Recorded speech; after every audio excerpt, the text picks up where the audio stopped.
T'as vu la nouvelle au sujet de Sarkozy? 5 piges et ferme en plus. Ouais, ça m'a scotché. Les juges y sont pas allés de main morte. Ah, tu trouves? Parce que monsieur a été président de la République, il serait au-dessus des lois? Non, s'il a merdé, il doit payer. Mais là, il paie les pots cassés, non? 5 ans de tôle juste pour avoir laissé ses proches taper à la porte du régime libyen pour du pognon? Punir juste l'intention? Franchement, ça me paraît disproportionné. L'enquête a peut-être pas permis de démontrer qu'il y avait eu financement illégal ou corruption, mais ça veut pas dire que ça a pas eu lieu. Si on commence à condamner sans preuve, on est mal barré. Moi, ça me rassure pas du tout, cette justice à géométrie variable. Et moi, ça me fait plaisir de voir qu'on a une justice indépendante et courageuse qui ose condamner d'anciens présidents ou des futurs candidats. Curieusement, c'est toujours des politiques de droite qui se retrouvent au trou. Tu vas pas t'y mettre toi non plus en disant que c'est une décision politique. On peut se poser la question, hein? C'est pas comme si Sarko était un petit saint. Il traîne quand même plein de casseroles aux fesses et il est rendu tous les 2 jours au tribunal. Ok, d'accord. Mais le mettre derrière les barreaux, c'est quand même abusé. Pourquoi pas juste un bracelet électronique? Il y a plein de vrais délinquants qui se baladent dans les rues et qui mériteraient la cellule. Lui, c'est juste des petites magouilles financières. Un mec qui a été le président de la France quand même. Si un chef d'État fait des promesses en scred à un autre pays contre du fric, ça touche tous les Français.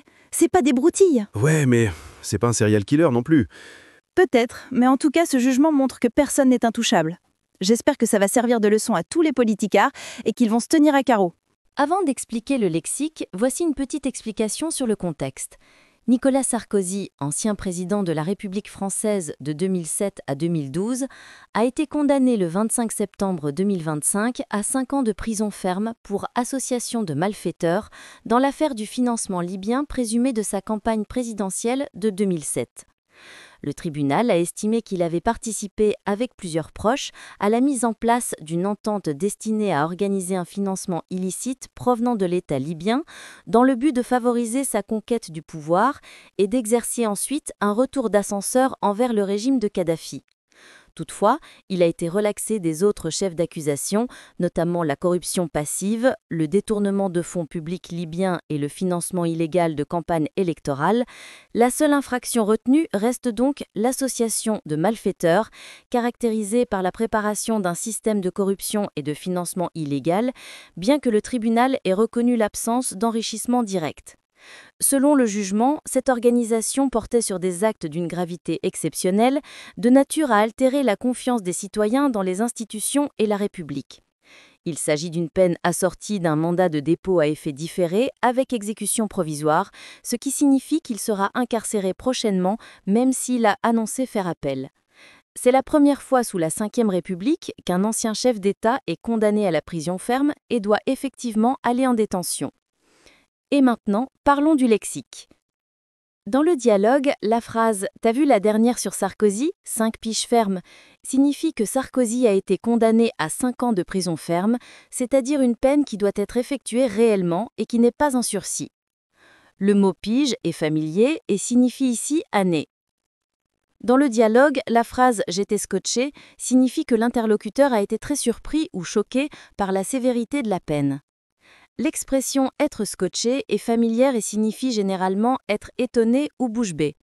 Par exemple, quand j'ai vu le prix de la voiture, j'étais complètement scotché. Dans le dialogue, les juges y sont pas allés de main morte signifie que le tribunal a été très sévère dans sa décision. L'expression « ne pas y aller de main morte » est familière et signifie agir avec vigueur, sans ménagement, ou employer des propos très durs et violents dans une situation. Par exemple, le professeur n'y est pas allé de main morte avec les élèves qui avaient triché. Dans le dialogue, s'il a merdé, il doit payer, signifie que si Sarkozy a fait une erreur ou a mal agi, il doit être puni. Le mot merder est de l'argot et signifie se tromper, faire des erreurs, échouer. Par exemple, j'ai vraiment merdé à l'examen. Dans le dialogue, il doit payer les pots cassés, signifie que Sarkozy va aller en prison alors qu'il n'est pas le seul ou complètement responsable de l'affaire. L'expression « payer les pots cassés » signifie subir les conséquences négatives d'un échec ou d'une faute, même si on n'est pas le seul responsable ou si on n'en est même pas la cause. Par exemple, on veut me virer pour une erreur que je n'ai même pas faite. Pourquoi je dois payer les pots cassés ? Dans le dialogue, l'homme dit « 5 ans de tôle », c'est-à-dire 5 ans de prison, puisque « la tôle » est un mot familier qui signifie prison. Dans le dialogue, on explique que les proches de Sarkozy ont sollicité le gouvernement libyen pour du pognon, c'est-à-dire de l'argent. Dans le dialogue, si on commence à condamner sans preuve, on est mal barré. Signifie que si on condamne sans preuve, on risque de se retrouver dans une situation difficile. L'expression « être mal barré » est familière et signifie être dans une situation délicate ou risquée. Par exemple, si tu rates ton examen final, tu es vraiment mal barré pour passer en deuxième année. Dans le dialogue, cette justice à géométrie variable signifie que la justice n'est pas appliquée de manière égale pour tout le monde. L'expression à géométrie variable signifie que quelque chose change selon les situations. Par exemple, la notion de liberté d'expression est un peu à géométrie variable. Dans le dialogue, c'est toujours des politiques de droite qui se retrouvent au trou, signifie que ce sont toujours les personnes politiques de droite qui finissent en prison. Le mot « le trou » est familier, c'est un synonyme de prison. Par exemple, après ses cambriolages, il a été au trou pendant 2 ans.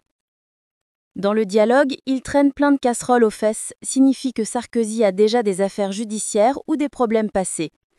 L'expression « avoir des casseroles aux fesses » est familière et signifie être compromis dans une affaire douteuse ou avoir une réputation entachée par des scandales passés. Par exemple, son CV est parfait, il n'a aucune casserole aux fesses. Dans le dialogue, le mettre derrière les barreaux est une expression familière qui signifie envoyer quelqu'un en prison. Par exemple, pour ce vol, il a été mis derrière les barreaux. Dans le dialogue, c'est abuser de le mettre en prison pour ça, signifie que l'interlocuteur trouve la peine exagérée ou injuste. L'expression « c'est abusé » est familière et signifie excessif, choquant ou ridicule. Par exemple, payer 8 € pour un café, c'est abusé. Dans le dialogue, juste un bracelet électronique signifie qu'on pourrait surveiller Sarkozy à distance sans l'envoyer en prison.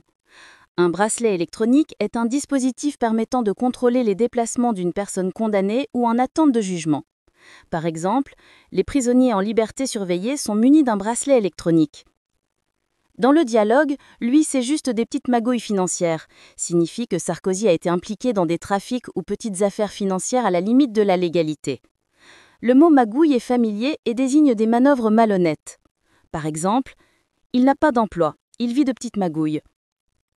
Dans le dialogue, faire des promesses en scred à un autre pays signifie faire des promesses en secret. L'expression en scred est le verlan de discret et signifie donc discrètement ou secrètement. Par exemple, elle a vendu des bijoux en scred pour pouvoir quitter le pays. Dans le dialogue, c'est pas des broutilles, signifie que ce problème n'est pas insignifiant ou négligeable. Le mot broutilles est familier et désigne des choses sans importance. Par exemple, on va pas se disputer pour des broutilles. Dans le dialogue, tous les politicards vont se tenir à carreau, désigne les hommes ou femmes politiques de manière souvent péjorative. Par exemple, ce politicard n'a pas tenu ses promesses.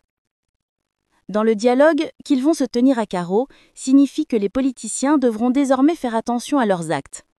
L'expression « se tenir à carreau » signifie faire attention à ne pas se faire remarquer ou à ne pas causer de problème.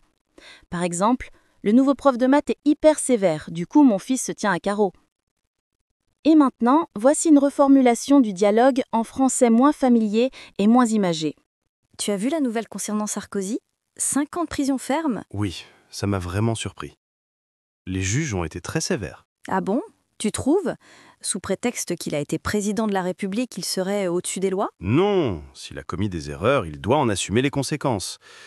Mais là, 5 ans de prison juste parce qu'il aurait laissé ses proches solliciter le régime libyen pour obtenir de l'argent ? Punir uniquement l'intention ? Franchement, ça me semble disproportionné. L'enquête n'a peut-être pas permis de prouver qu'il y avait eu financement illégal ou corruption, mais cela ne veut pas dire que cela n'a pas eu lieu. Si on commence à condamner sans preuve, on est mal parti. Moi, cette justice qui semble appliquer les règles de manière inégale ne me rassure pas du tout. Pour ma part, je trouve rassurant de voir qu'il existe une justice indépendante et courageuse, capable de condamner d'anciens présidents ou des candidats potentiels. Curieusement, ce sont toujours des personnalités de droite qui se retrouvent en prison. Tu vas quand même pas prétendre que c'est uniquement une décision politique. Eh bien, on peut se poser la question. Ce n'est pas comme si Sarkozy était un modèle de vertu. Il a déjà eu plusieurs affaires judiciaires et il se rend fréquemment au tribunal. Oui, d'accord, mais l'envoyer en prison, c'est tout de même exagéré. Pourquoi ne pas se contenter d'un bracelet électronique ? Il y a beaucoup de délinquants dangereux dans la rue qui mériteraient vraiment la prison. Lui, ce sont juste des petites affaires financières. Mais c'est quand même un ancien président de la République. Si un chef d'État fait des promesses en secret à un autre pays en échange d'argent, cela concerne tous les Français. Ce n'est pas une affaire insignifiante. Oui, mais ce n'est pas non plus un dangereux criminel. Peut-être, mais ce jugement montre en tout cas que personne n'est au-dessus des voies.